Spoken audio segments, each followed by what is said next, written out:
A shoe is an item of footwear intended to protect and comfort the human foot while doing various activities. Shoes are also used as an item of decoration. The design of shoes has varied enormously through time and from culture to culture, with appearance originally being tied to function. Additionally, fashion has often dictated many design elements, such as whether shoes have very high heels or flat ones. Contemporary footwear varies widely in style, complexity and cost. Basic sandals may consist of only a thin sole and simple strap. High-fashion shoes may be made of very expensive materials in complex construction and sell for thousands of dollars a pair. Other shoes are for very specific purposes, such as boots designed specifically for mountaineering or skiing. Traditionally, shoes have been made from leather, wood or canvas, but are increasingly made from rubber, plastics, and other petrochemical-derived materials, though it has evolved over hundreds of thousands of years in relation to vastly varied terrain and climate conditions.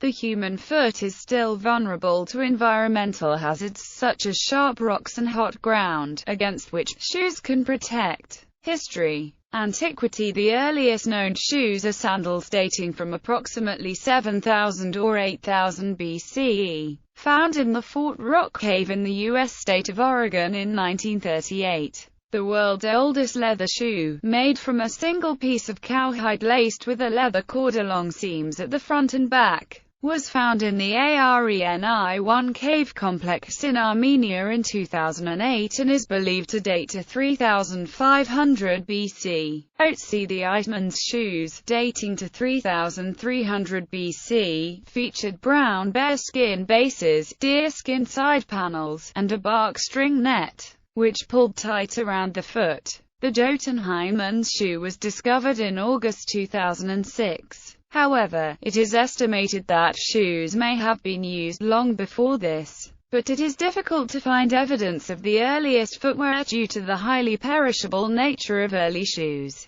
By studying the bones of the smaller toes, it was observed that their thickness decreased approximately 40,000 to 26,000 years ago. This led archaeologists to deduce that wearing shoes resulted in less bone growth, resulting in shorter, thinner toes. These earliest designs were very simple in design, often mere foot bags of leather to protect the feet from rocks, debris, and cold. They were more commonly found in colder climates. Many early natives in North America wore a similar type of footwear, known as the moccasin. These are tight-fitting, soft-soled shoes typically made out of leather or bison hides. Many moccasins were also decorated with various beads and other adornments. Moccasins were not designed to be waterproof, and in wet weather and warm summer months, most Native Americans went barefoot. As civilizations began to develop, thong sandals were worn. This practice dates back to pictures of them in ancient Egyptian murals from 4000 BC. One pair found in Europe was made of papyrus leaves and dated to be approximately 1,500 years old. They were also worn in Jerusalem during the time of Jesus Christ. Thong sandals were worn by many civilizations and made from a wide variety of materials. Ancient Egyptian sandals were made from papyrus and palm leaves. The Maasai of Africa made them out of raw hide. In India they were made from wood. In China and Japan, rice straw was used. The leaves of the sisal plant were used to make twine for sandals in South America, while the natives of Mexico used the yucca plant. While thong sandals were commonly worn, many people in ancient times, such as the Egyptians, Hindus and Greeks, saw little need for footwear, and most of the time, preferred being barefoot. The Egyptians and Hindus made some use of ornamental footwear, such as a soleless sandal known as of Cleopatra, which did not provide any practical protection for the foot. The ancient Greeks largely viewed footwear as self-indulgent, unaesthetic, and unnecessary. Shoes were primarily worn in the theatre, as a means of increasing stature, and many preferred to go barefoot. Athletes in the ancient Olympic Games participated barefoot and naked. Even the gods and heroes were primarily depicted barefoot. and the hoplite warriors fought battles in bare feet, and Alexander the Great conquered his vast empire with barefoot armies. The runners of ancient Greece are also believed to have run barefoot. Pheidippides, the first marathoner, ran from Athens to Sparta in less than 36 hours. After the Battle of Marathon, he ran straight from the battlefield to Athens to inform the Athenians of the news. The Romans, who eventually conquered the Greeks and adopted many aspects of their culture, did not adopt the Greek perception of footwear and clothing. Roman clothing was seen as a sign of power, and footwear was seen as a necessity of living in a civilized world. Although the slaves and paupers usually went barefoot, Roman soldiers were issued with chiral footwear. There are many references to shoes being worn in the Bible. During weddings of this period, a father would give his son-in-law a pair of shoes, to symbolize the transfer of authority. Slaves were also commonly barefoot, and shoes were considered badges of freedom since biblical times. But the father said to his servants, "Bring forth the best robe, and put it on him, and put a ring on his hand, and shoes on his feet." Middle Ages and early modern period. A common casual shoe in the Pyrenees during the Middle Ages were espadrilles. These are sandals with braided jute soles and a fabric upper portion, and often includes fabric laces that tie around the ankle. The term is French and comes from the esparto grass. The shoes originate in the Catalonian region of Spain as early as the 13th century, and were commonly worn by peasants in the farming communities in the area. Many medieval shoes were made using the turn shoe method of construction, in which the upper was turned flesh side out, and was lasted onto the sole and joined to the edge by a seam. The shoe was then turned inside out so that the grain was outside. Some shoes were developed with toggled flaps or drawstrings to tighten the leather around the foot for a better fit. Surviving medieval turn shoes often fit the foot closely, with the right and left shoe being mirror images. The turn shoe method was replaced by the welted method around 1500. By the 15th century, patterns became popular by both men and women in Europe. These are commonly seen as the predecessor of the modern high-heeled shoe, while the poor and lower classes in Europe, as well as slaves in the New World, were barefoot. In the 15th century, the crack-off was fashionable in Europe. This style of shoe is named because it is thought to have originated in Krakow, the capital of Poland. The style is characterized by the point of the shoe, known as the plane, which often was supported by a whalebone tied to the knee to prevent the point getting in the way while walking. Also during the 15th century, chopines were created in Turkey, and were usually 7 to 8 inches high. These shoes became popular in Venice and throughout Europe, as a status symbol revealing wealth and social standing. During the 16th century, royalty started wearing high-heeled shoes to make them look taller or larger than life, such as Catherine de' Medici or Mary I of England. By 1580, even men wore them, and a person with authority or wealth was often referred to as well-heeled. Eventually the modern shoe, with a sewn-on sole, was devised. Since the 17th century, most leather shoes have used a sewn-on sole. This remains the standard for finer quality dressed shoes today. Until around 1800, welted round shoes were commonly made without differentiation for the left or right foot.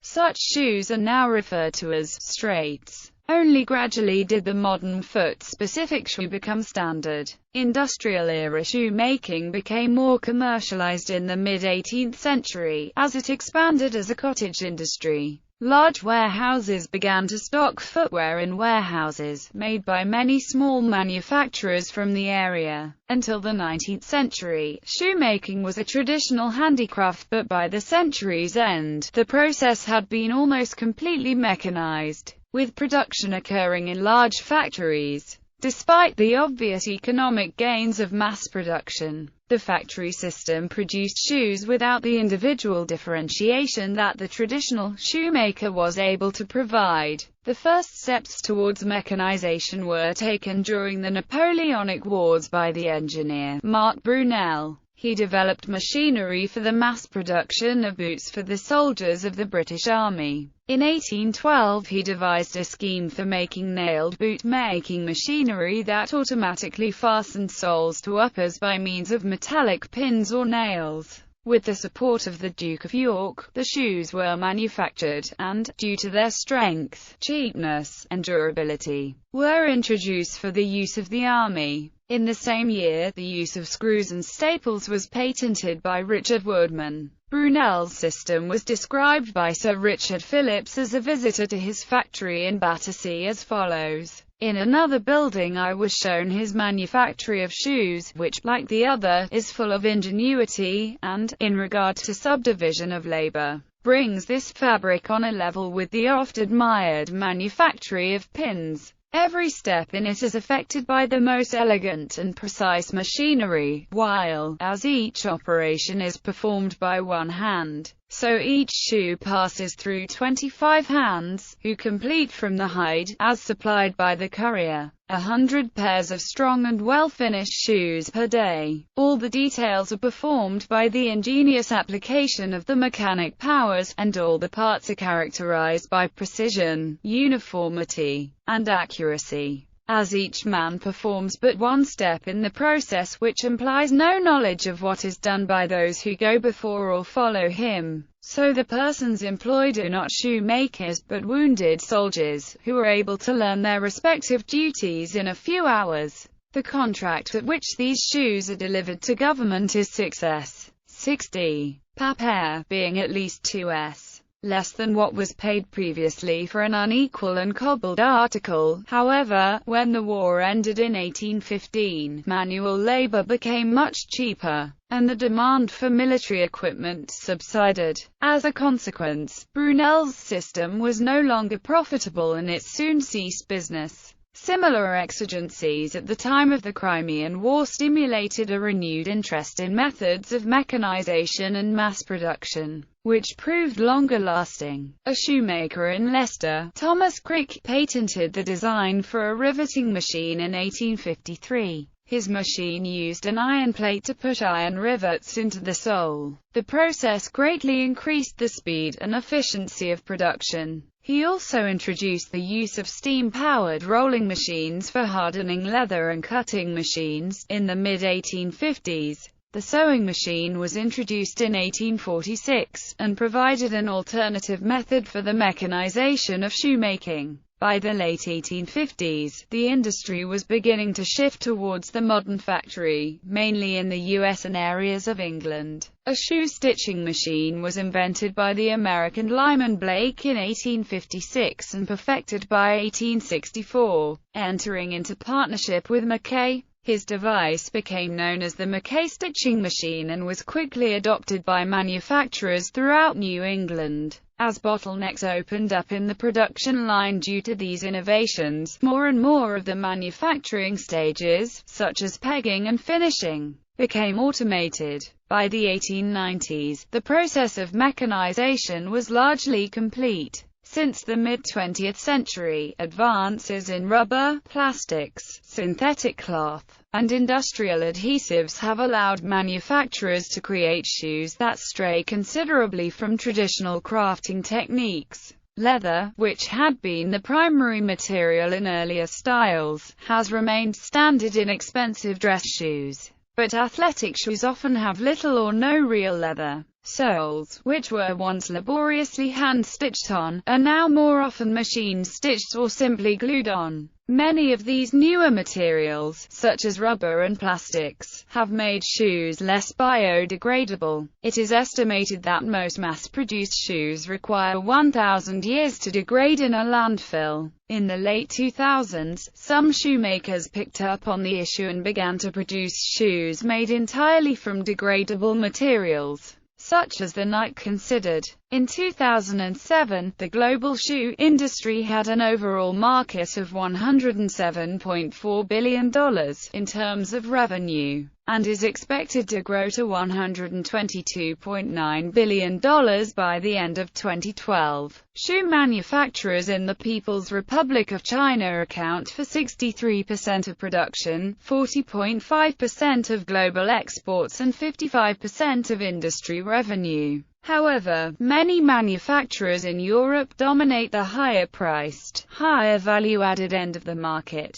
Culture and folklore. As an integral part of human culture and civilization, shoes have found their way into our culture, folklore, and art. A popular 18th-century nursery rhyme is "There was an old woman who lived in a shoe." This story tells about an old woman living in a shoe with a lot of children. In 1948, Marlon Haynes, a shoe salesman in Hallam, Pennsylvania, built an actual house shaped like a work boot as a form of advertisement. The Haynes Shoe House was rented to newlyweds and the elderly until his death in 1962. Since then, it has served as an ice cream parlor, a bed and breakfast, and a museum. It still stands today and is a popular roadside attraction. Shoes also play an important role in the fairy tales Cinderella and the Red Shoes. In the movie adaptation of the children's book The Wonderful Wizard of Oz, a pair of red ruby slippers play a key role in the plot.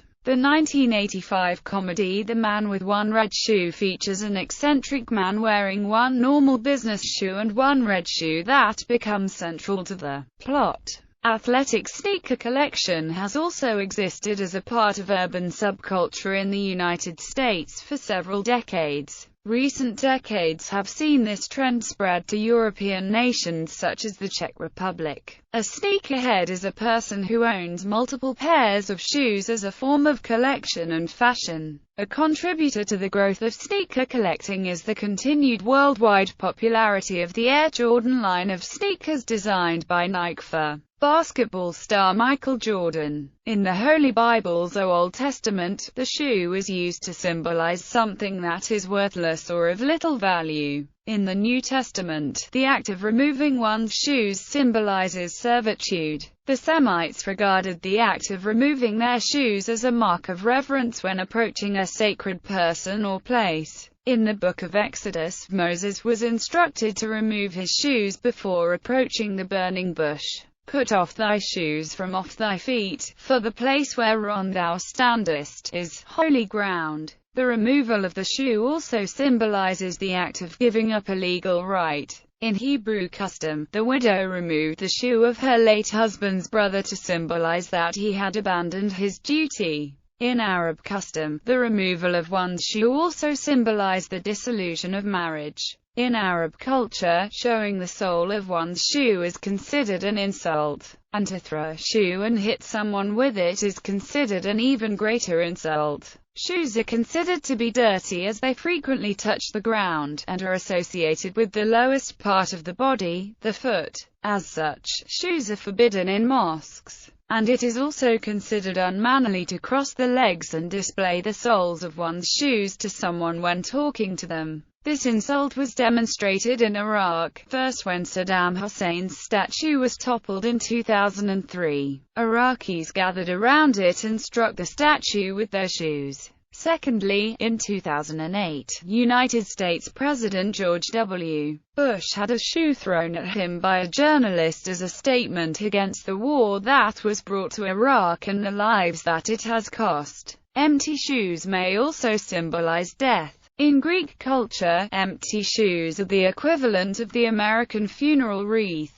For example, empty shoes placed outside of a Greek home would tell others that the family's son has died in battle. At an observation memorializing the 10th anniversary of the September 11 attacks, 3,000 pairs of empty shoes were used to recognize those killed.